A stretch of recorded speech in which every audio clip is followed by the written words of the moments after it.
Hello, I'm Jane and welcome to the last lesson of my workshop with Strathmore. Throughout these previous 3 lessons, we explored and we experimented to fill our sketchbook with botanical, landscape and animal motifs. I'm keeping my most favorite subject for the last. Today we will explore portraits and not just regular watercolor portrait sketches, but also how to stylize a portrait. So I will show you my way of trying to stylize a portrait in a very colorful and fun way, directly into your sketchbook. So let's get started. Here's the art supplies that we're going to be using for this lesson. I limited my palette down to 7 colors, plus we're going to use the Maimeri white gouache. This is titanium white to add some highlights to our portraits. We're going to be using kitchen salt for effects. Spray bottle is a must for me, whatever I paint. Then some drawing supplies to either create a sketch or trace the sketch that is provided down below in the instructions. The particular colors that we're going to be using, I'm going to show you during the lesson itself, but let's check out the brushes. The first brush is Princeton Heritage round brush number 2. I'm going to use this one for details. This is a pretty amazing brush, very sharp tip and a little bit on the stiffer side, so that will help me out with drawing some of the highlights or tiny little details. The main 2 brushes are also Princeton Neptune. I really love this dagger brush. This is 1/4 of an inch. The hair is soft. This brush is so versatile that I use it all the time, no matter the subject, but during portraits mostly I use it for the hair and for the stylization. In this lesson, I'm also using Princeton Neptune number 8. This is travel brush round, and travel brushes are really awesome to have in your collection when you're using sketchbooks, because sketchbooks are transportable. This type of brush is really easy to bring anywhere you go, while also not having to worry about destroying the tip of the brush. And this brush is very useful when it comes to the portrait techniques, because you can apply the paint with it. Since it's soft, it spreads the paint really evenly, but then with just clean water, you can create a smooth edge or smoothing out your edges, which is one of the really crucial techniques to handle when it comes to portraiture. You can't really do this well with a brush that is stiffer. That is why I really prefer these Neptune brushes over something that is a bit more stiff. I'm also going to be using one more brush. If you don't have that one, you will be fine with just the dagger brush, because you can work with just these 3. For the stylization that I did during the portrait workshop, I am using a square wash. This is 1/2 of an inch, also Princeton Neptune. And this will help me out to apply large washes or just be a bit more expressive, a little bit more quickly. You should have in your collection large brushes as well as smaller brushes, because this will help you out with achieving a wide variety of techniques. So these are all the supplies, and let's get started with the lesson. I'll work with this Neptune round brush for now, and let me first introduce the colors in my limited palette. It is helpful to do this exercise along with me, as color mixing is important for portraits especially, because skin color can differ so much. It is highly unlikely that you will only use one premixed skin tone for most of your portraits. And so it comes in handy to know how your skin tone can be made and how to change it if it's needed. I'll be working with Cadmium Yellow Deep, Cadmium Red Light, Alizarin Crimson Hue, Vandyke Brown, Payne's Grey and Cobalt Blue Light. This is my limited palette. To create a skin tone, we'll be mixing yellow and red together. Important is to find the right color, consistency and water down your paint. For the cheeks, we'll be adding Alizarin Crimson to the mixture, and so this is a more red version of the skin tone. When you add Vandyke Brown, you'll get darker skin tone, and when you add Payne's Grey on top of this mix, you will get the darkest complexion color. To get shadows on the face, you can try mixing Cadmium Red Light with Cobalt Blue Light. This mix is a cooler version of the skin tone and suits the darker areas in the face very well. You can water down this mixture if you wish for a lighter shadow. I encourage you to do this mixing exercise before starting to paint a portrait sketch. And in the following demo, I will show you how I approach painting a quick and spontaneous portrait sketch. For my subject, I drew 2 girls. One will have lighter and the other one darker skin color. You can find this sketch down in the instructions sheet. I'll start with the light skin tone first, as this one is easier. I will cover the face with a light wash of paint, only leaving some highlights untouched. If you fail to do this, no worries, because we can still lift the pigment later on to create highlights or use white gouache. This is just a sketchbook work and I don't really mind. Here in the neck area, I try to diffuse the paint with either wet brush or spray bottle. I then return to the face with the brush and try to lighten some of the areas by lifting the pigment gently. I often add watered down red paint to the nose and lips and try to do this while the wash is still wet. You can gently push the paint around with your soft brush. I then add Alizarin crimson to the cheeks and then let this layer dry. So let's do the darker skin now. I'm starting first layer with darker version of the skin tone mixed with yellow, red and Vandyke brown. I only managed to leave out few highlights and diffuse the paint in the neck area. The painting approach is the same as in the previous face. When you start lifting pigment and bringing back some light, you will see more impact than in the previous face, and that's because the contrast is higher. So I try to be careful only to soften and not clean up all the pigment in these areas. Adding red also gets more impactful with this color palette. I'm adding Alizarin crimson into the darker skin tone and then painting around nose area, lips and cheeks. The wash is still quite wet and this helps me to merge the colors together. After I'm done, I'll have to dry both faces to be able to continue. For me, the next step is adding hair color before I paint shadows of the face. It helps a lot to see all the colors and tonal values on the page to be able to paint shadows of the face better. Without hair color, both faces can appear very dark in comparison with the white background, but once that you add dark hair, then you'll see how pale they actually are. Hair is one of the easier subjects to paint and I use dagger brush for this. I even apply some dry brush technique as I paint the strings at the bottom. Keep in mind that hair also have lighter and darker parts, so I use more watered down paint or more intense mixture in these areas. For this brown hair, I use more yellow in the lighter areas just to make it more colorful. Here I try to use my fingernail to scratch the surface and create some highlights in the hair. This is a fun technique to use from time to time, but make sure that the wash isn't too wet though. Time to add dark hair, and for this I mostly use Payne's Grey. I'll be watering down the mixture for the lighter parts of the hair just like before, and also adding more pigment to those areas that would be darker, and this can help you create more depth.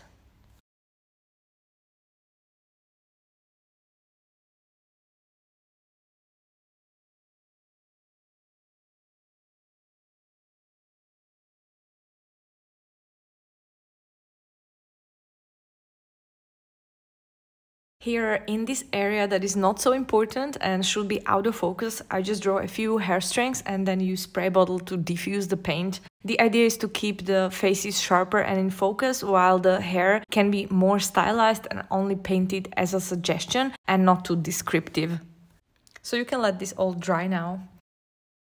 When your paper has dried, we can continue with second layer, and that covers shading of the face.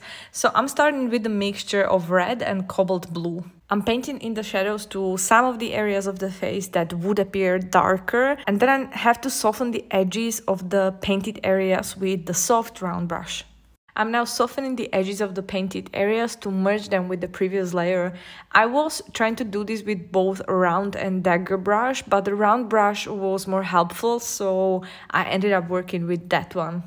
This technique can be a little bit messy at first. Sometimes I accidentally smudge the entire shadow and have to start over, add more paint and then merge it gently with the previous layer. So this might take some time and some pushing the paint around to get the values right. But I also want to say that this is a study, so don't feel any pressure to do a perfectly shaded portrait here. As long as you get the shadows a bit darker than the skin tone, you will be fine. Here I accidentally smudged the paint and created a wet wash all over the bottom part of the face. So when this happens, try to lift the pigment from the areas that are supposed to be lighter and then dry everything. You can continue adding darker values in another layer. This paper can handle quite many layers. Here I'm adding a few darker details around lip area and softening the dark shadow underneath the chin. Finally, I managed to divide the face from the neck area here. I will leave the darker face for now and try to shade the pale one. Here the shadow color will be more watered down and therefore the work is a little bit easier.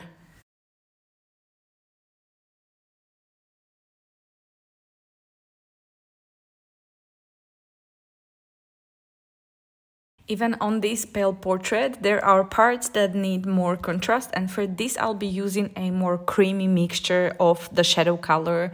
This is still a mixture of red and cobalt blue. Technique is the same as before, applying the paint and then attempting to soften the edge to blend this in with the first layer. Here I'm adding more red to the lips and cheek area and then continuing to shade the nose. Right side of the nose will be a bit darker than the other side that's facing the light. I'm now drying the entire face and then trying to add darkest shadows, especially to the neck area. I discovered after drying this that I lost quite a lot of contrast, and so I'm adding more shadows around the eyes again as my second attempt.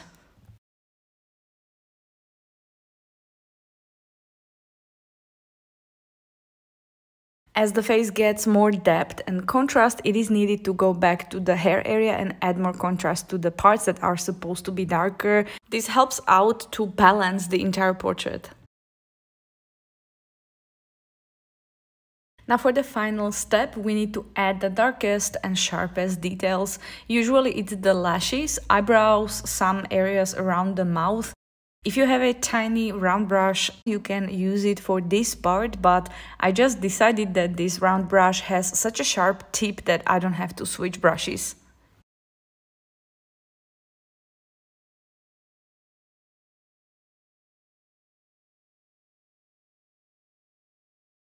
So the shadow below the chin was still a bit too light, so I decided to add more dark color here and just a couple of hair strings to tie everything. Here I'm adding similar details to the darker portrait.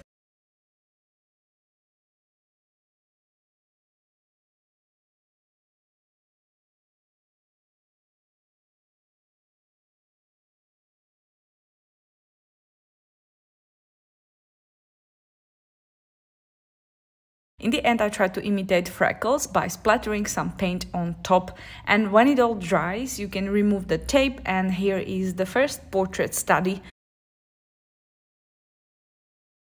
I hope that you found this helpful as a base for your more stylized portrait.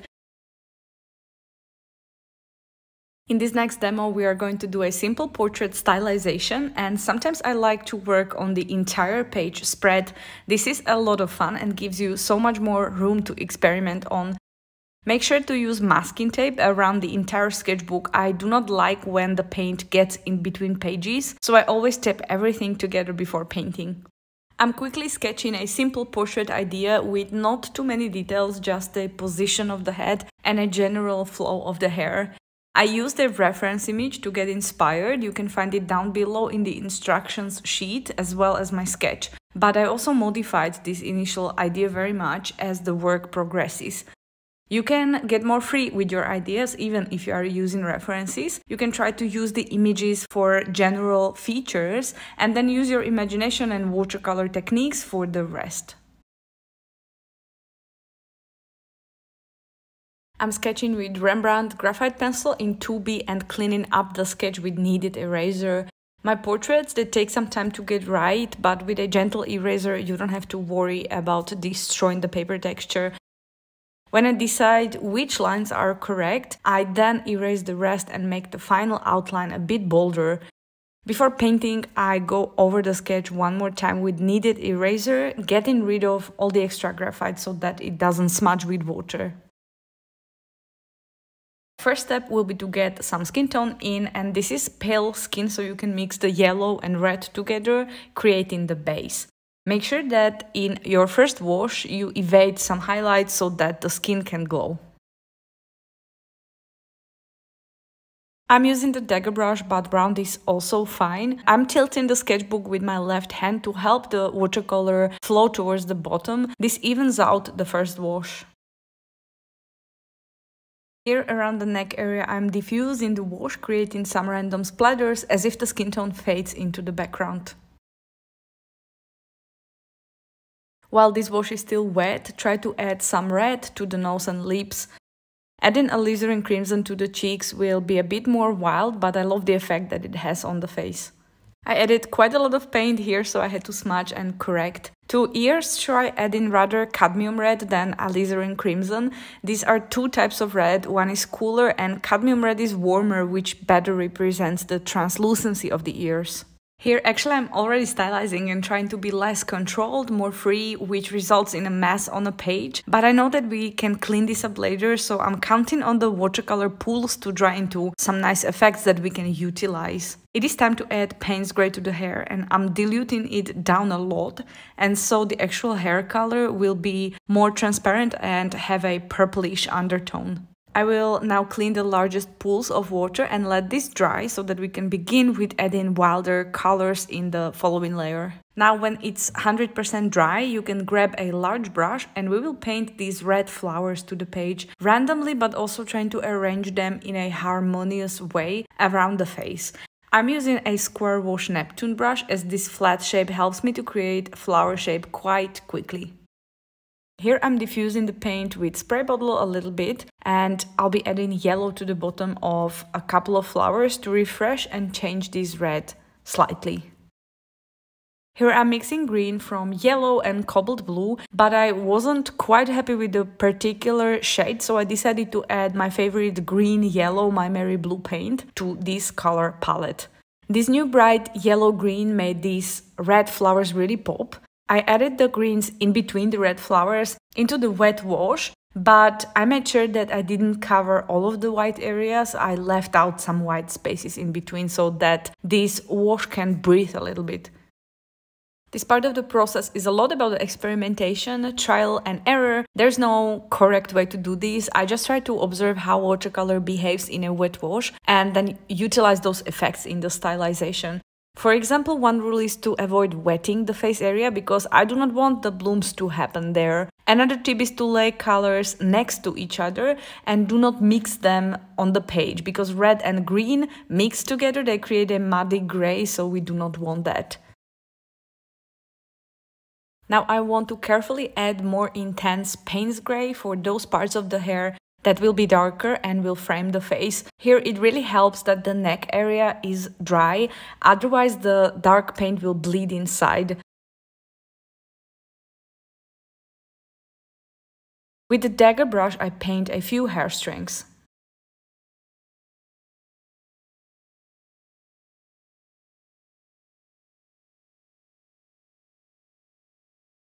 Here I'm painting stems of the flowers with green mixture. In some areas the line will bleed and appear blurry, and in other areas that are now dry will stay sharp. I like the final outcome and how this looks when it dries.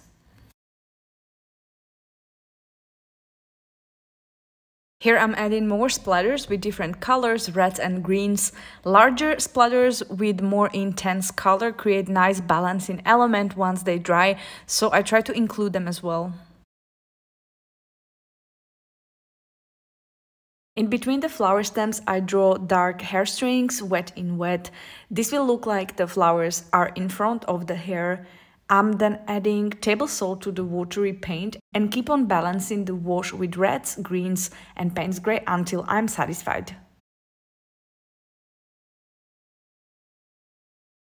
And now we let this crystallize and dry completely.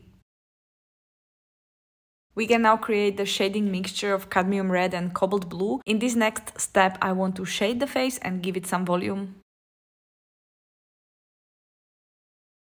Just like in the previous demo, I'm searching for darker areas of the face, applying paint and softening the edges to merge with the previous underpainting. This stage takes some time.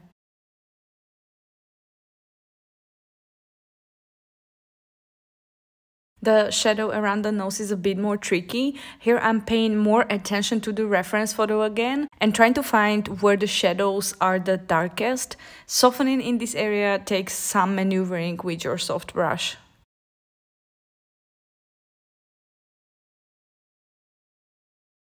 There is another tricky area, and that's where chin meets the neck. From this angle there isn't an exact neckline visible, it's just fading of the tone, and so I'm mingling the paint with my brush to imply this.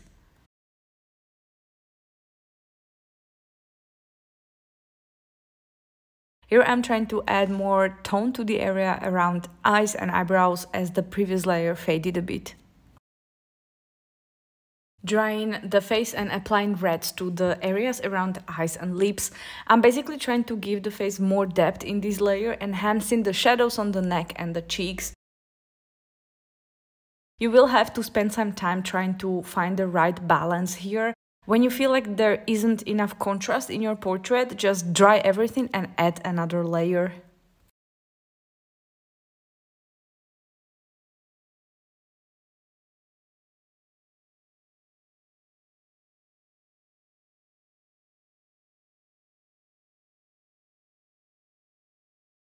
I'm adding splatters to create freckles, and here I'm adding red to the flower behind the hair, and this makes the hair stand out now.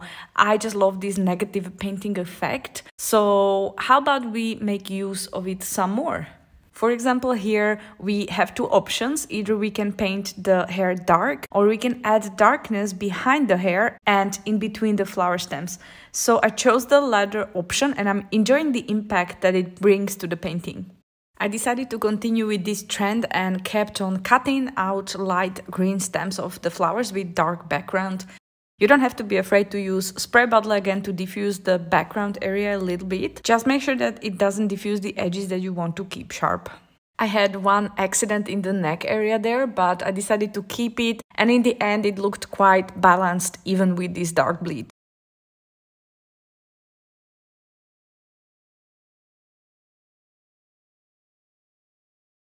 Adding just a few more pops of red before drying this and moving on to adding the darkest details.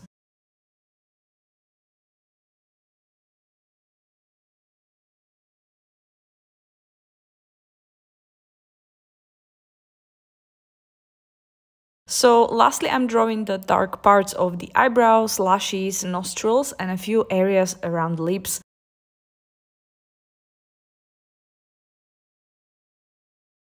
And now you can dry everything again, because it's time for absolutely last stylization, which will include white gouache and tiny round brush. This part is a cherry on top. With tiny brush, I'm drawing in highlights to the face, but also creating some white divisions between flowers, stems, hair strings to tie this portrait together. When you have a wild wash of paint like this one, drawing in between the splatters with white paint makes it really shine, but try to find balance here as well.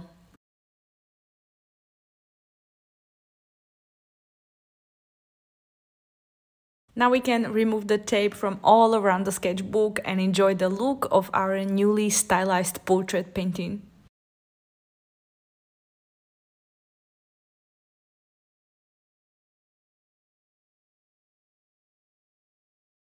So I think during these 4 lessons that we covered quite a variety of topics and subjects, from these botanicals, this is the sunflower and the poppy, through landscapes and sceneries. This one was a really fun one, and the lavender fields and more geometric Santorini, through fun little animal sketches and colorful explorations. Oh, this one also, that was a fun one, until we reached the portrait topic, which can be quite intimidating, but we handled that as well. This is the final stylized piece. All of these are just example, like there is so many ways to fill out your sketchbook. Remember that sketchbook is for exploration. You don't really have to be timid about your sketches. You don't have to take that sketchbook as something way too precious. You can take notes. This is basically your art journal. So the more you explore, the more you will learn, and you can then apply to your larger pieces if you wish. All of these techniques and the examples that we went through, they can be applied to different subjects. You can switch the coloring, you can switch the stylization, and the more you explore, the more your own style will develop. So I hope that you had fun, and I will see you around. Bye!